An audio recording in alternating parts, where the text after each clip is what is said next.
So this past weekend saw the conclusion of the FaZe Clan Invitational, the third NA tournament in the Ignition 20 series and 14th tournament overall. I could talk about how the entire tournament as a whole was really great and really probably the best NA tournament to date. But I sort of want to dive deeper on the grand finals themselves and how the set had such a lasting impact on the NA scene going forward. If you guys were not able to tune into the grand finals, TSM took the entire tournament 3-2 against Sentinels in a full best of 5 set, with TSM coming from the upper bracket while Sentinels was coming from the lower bracket. Leading up to this final, I was extremely skeptical about TSM's ability to take this. Not only were they going through some growing pains ever since their victory at the T1 Showdown, but their head-to-head record against Sentinels was pretty lackluster. A week before the FaZe invite, TSM and Sentinels faced off at the 30 Bomb Summer Cup in the upper bracket finals, in which Sentinels 2-0 TSM, and then 3-1 them in the grand finals to take the entire tournament. Not only that, but 2 weeks before the FaZe invite, TSM and Sentinels faced off again at the PAX Arena invite, where Sentinels 2-0 TSM in the semifinals, and then eventually 3-1 Cloud9 to take the entire tournament. So going into the FaZe invite, the game record between these two was 7-1 in favor of Sentinels, and 7-3 if you count the upper bracket final of this tournament. In other words, this was TSM's tournament to lose, even though they were going into the finals with a map advantage. It just seemed like at every moment Sentinels had their number, according to past results. However, this was not the case, thankfully as a TSM fan, as TSM became the FaZe Clan Invitational winners.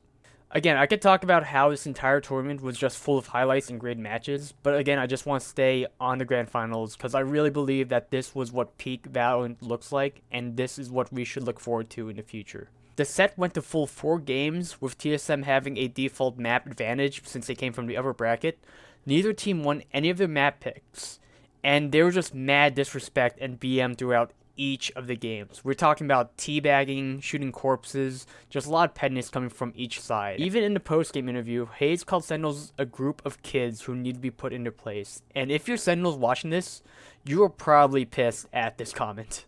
But what I loved most about the set was that each team really played like they wanted to win. I could not name a single bad performance from any of the players here. Everyone played as if they really hated the enemy team, and they just wanted to rob them of the victory at any cost.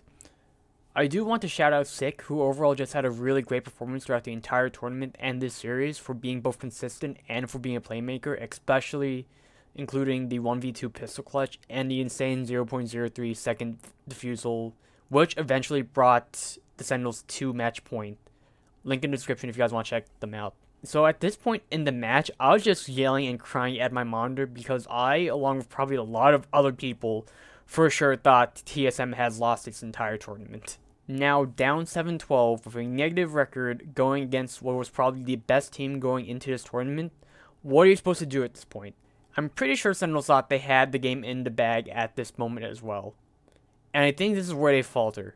Like I said earlier, this was TSM's game to lose, and so they could not really afford to lose anything at this point, and they were just able to take this mentality and take it to play past the pressure that was brought upon them, and that's how they came back to win 5 rounds in a row and brought it to a win by 2 overtime.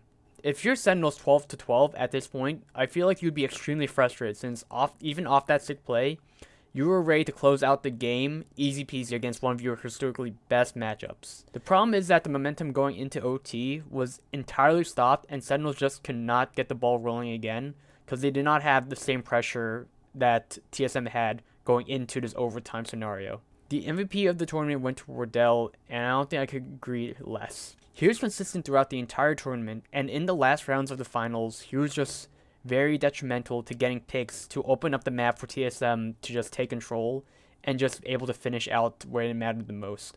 So that brings me to the question of why this grand finals was so impactful and so important for the Valorant scene. And I just want to say blatantly that this was the most important set of the Ignition series, I think, as a whole. It gave birth to NA's first rivalry of TSM versus Sentinels. In the post-game interview with Hayes, he mentioned how there was beef between the two teams going into the tournament, and there was also personal beef between him and Zoms, which basically stems from Zoms being toxic during the beta. This is important for the growth of Valorant esports because it needs these types of storylines to bring attention and hype to future tournaments. This is like the TSM versus CLG from League of Legends, the Mango versus Armada from Super Smash Bros. Melee, the SK versus Fnatic from CS. It needs these historic rivalries to help bring the scene to a new level. This set was also important because it helped bring more attention and puts more eyes towards Valorant esports. A concern for the game and its competitive scene was viewership, especially when compared to CSGO, which is of course Valorant's main competitor for the competitive shooting esports. If I'm not mistaken, this grand final had a combined peak viewership of around 170 to 180k viewers, thanks in part by Myth as well as other streamers who broadcasted the tournament on their own personal streams. This technically makes it the most viewed tournament match of the Ignition series, which is great because new faces were brought in as spectators that hopefully keep their interest in the scene going forward. There could be arguments that Myth's stream played a huge factor into why the viewership was so high, but that still means that there are more eyes and more attention that's going on into the scene, and that could mean more future consistent viewership, which is something that I'm extremely happy about. And these first 2 points also feed into the last point, which is that this tournament, as well as this set, just helped skyrocket the Ignition series' goal of building a Valorant's competitive environment and ecosystem. The storyline that this final brought was extremely important for the scene, sure,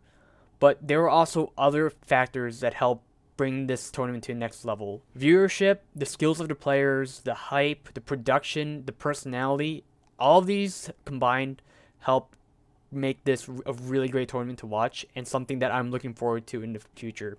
Moses, Golden Boy, Gaskins, Sean Garras, DDK, and all the other commentators and spectators really brought it their all and made this tournament and broadcast extremely fun and extremely engaging to watch. Overall, making this a great show. I really want to shout out to them for making this work. All these factors together really makes me happy to see what the future of Valorant looks like, especially when the tournament starts switching to LAN. As of the recording of this video, there have been no other NA Ignition tournaments that have been announced yet, although I'm pretty sure this is going to change in the very near future. However, the Pittsburgh Knights are hosting an invitational tournament this Sunday, August 16th, in which T1, TSM, Sentinels, Gen G, and Envy have already been invited, along with 11 other teams looking to be in attendance as well. So it is possible that we could see a rematch between TSM and Sentinels to help continue this rivalry going forward. That's all I have for you for now. If you guys have any thoughts or opinions on the grand finals or the entire tournament as a whole, I'd love to hear it from you guys. You could reach out to me on Twitter or just leave a comment below and I'll try to respond to you as soon as possible. This is my first time trying to make a video like this, so I'd love to hear your guys' feedback to see what I could do to make better content for the future. Thank you guys, and I'll see you guys around.